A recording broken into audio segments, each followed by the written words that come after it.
Hello students, स्वागत है आपका अपने यूट्यूब चैनल में जिसका नाम है 5 मिनट ट्रिक्स। मैं हूं राहुल कुमार। आज मैं बीपीएससी चैंपियन सीरीज 2022 की नेक्स्ट वीडियो लेकर आया हूं। वो काफ़ी इंपॉर्टेंट है। नाम है उसका इंपॉर्टेंट जजमेंट एंड केसेज, जो कि वर्डिक्ट और जजमेंट दी गई है सुप्रीम कोर्ट के द्वारा इंडियन कॉन्स्टिट्यूशन को इंटरप्रेट करके। तो चलिए, सबसे पहले वीडियो में हम आदियोगी महाशिव का नमन करते हैं, इनको प्रणाम करते हैं, फिर आगे बढ़ते हैं।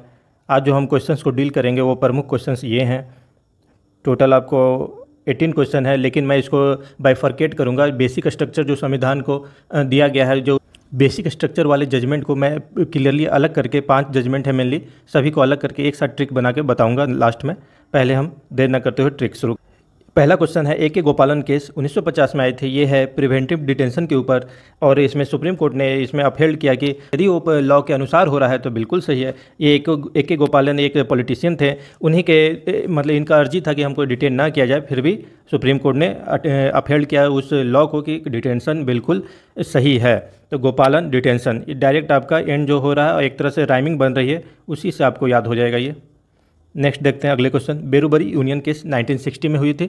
ये मेनली हुआ था कि बेरूबरी हमारा प्रांत था जो कि हम पाकिस्तान को उस समय सौंपने वाले थे, बदले में उन बराबर हिस्सा वहाँ पाकिस्तान से हम लोग लेने वाले थे।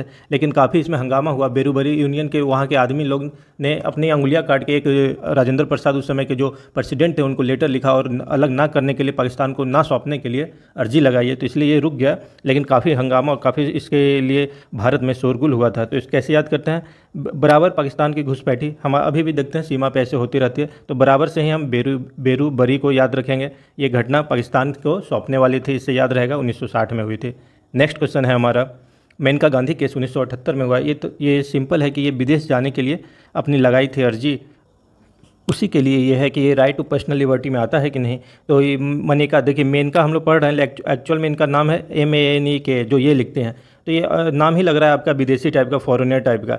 तो जब भी इसका चर्चा आएगा, मनेका गांधी जो लिखा हुआ है उसके अनुसार आप इसको फॉरेनर समझ के, फॉरेन जाने वाली महिला थी, इसलिए इसे हमेशा हम लोग राइट टू गो अब्रॉड के सिलसिले में ये केस हुआ था, इसको याद कर पाएंगे।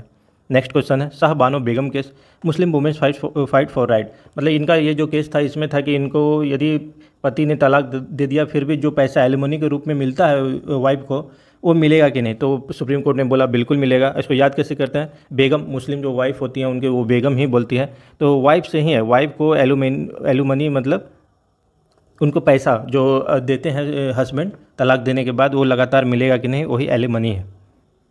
MC मेहता वर्सेस यूनियन 1987, इसमें हुआ था कि इन्वायरमेंटल पॉल्यूशन को मद्देनजर रखकर मेहता जी ने एक रिट फाइल की थी कि ये इंडस्ट्री जो बहुत ज़्यादा प्रदूषण फैला रही है उसको बंद किया जाए।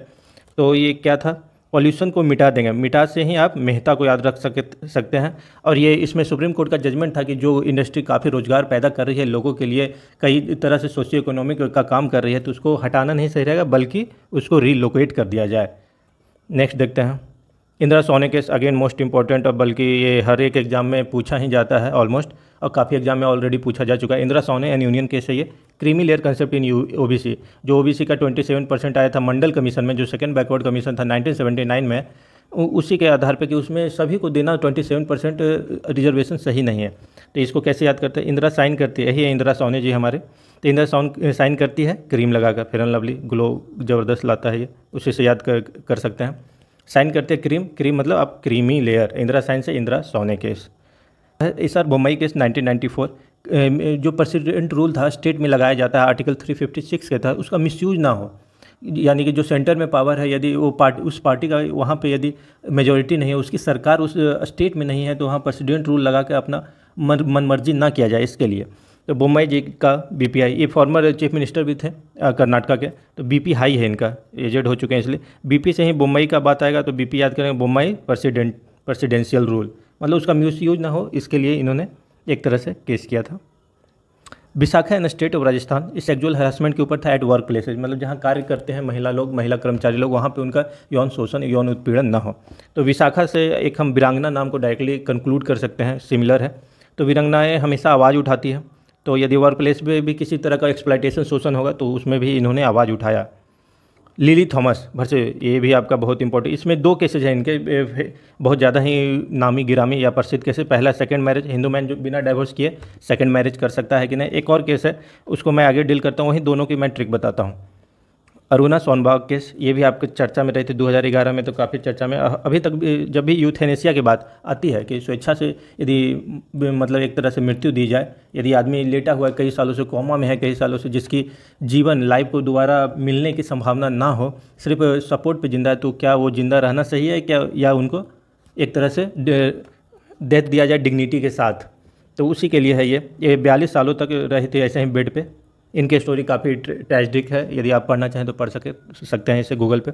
अरुणा सान से मरी, अरुणा 42 साल ऐसे ही रहे बेड पे, बिल्कुल एक तरह से ब्रेन डेड की तरह।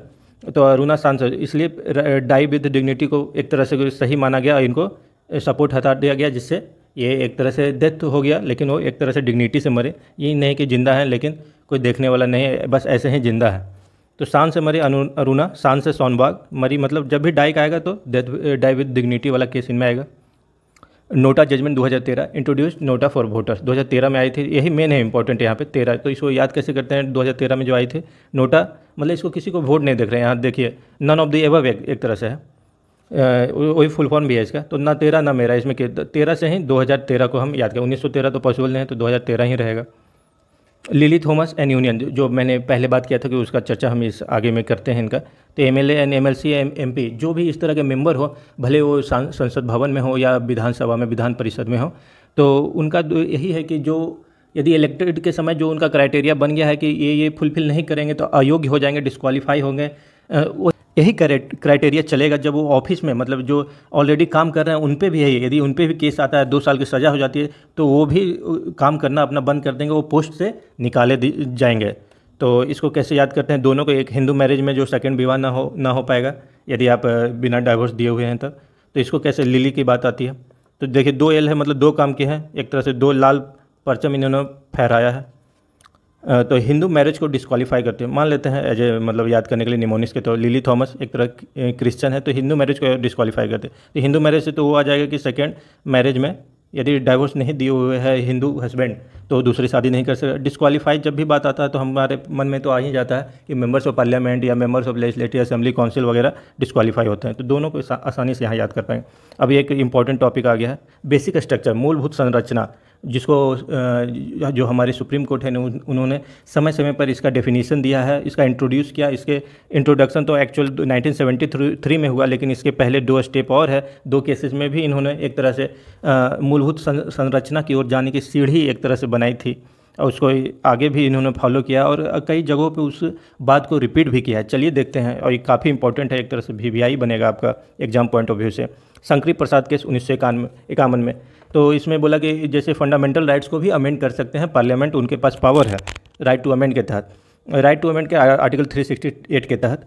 गोलकनाथ केस 1961 में इसमें सुप्रीम कोर्ट ने कहा कि आप अमेंड कर सकते हैं लेकिन छीन नहीं सकते हैं, कुछ उसमें मॉडिफाई करके ऐड कर सकते हैं, लेकिन ऑलरेडी छीन नहीं सकते हैं, डिस्ट्रॉय नहीं कर सकते। फिर आया केशव नंद भारती केस 1970, लैंडमार्क जजमेंट है, इसे बिल्कुल याद रखेंगे आप। कैन अमेंड, मतलब अमेंड तो कर सकते हैं, लेकिन जो बेसिक स्ट्रक्चर है कॉन्स्टिट्यूशन का, संविधान का जो मूलभूत संरचनाएं हैं उसको आप डिस्ट्रॉय नहीं कर सकते, उससे छेड़छाड़ नहीं कर सकते हैं। अगला है हमारा Minerva mills case, again very important.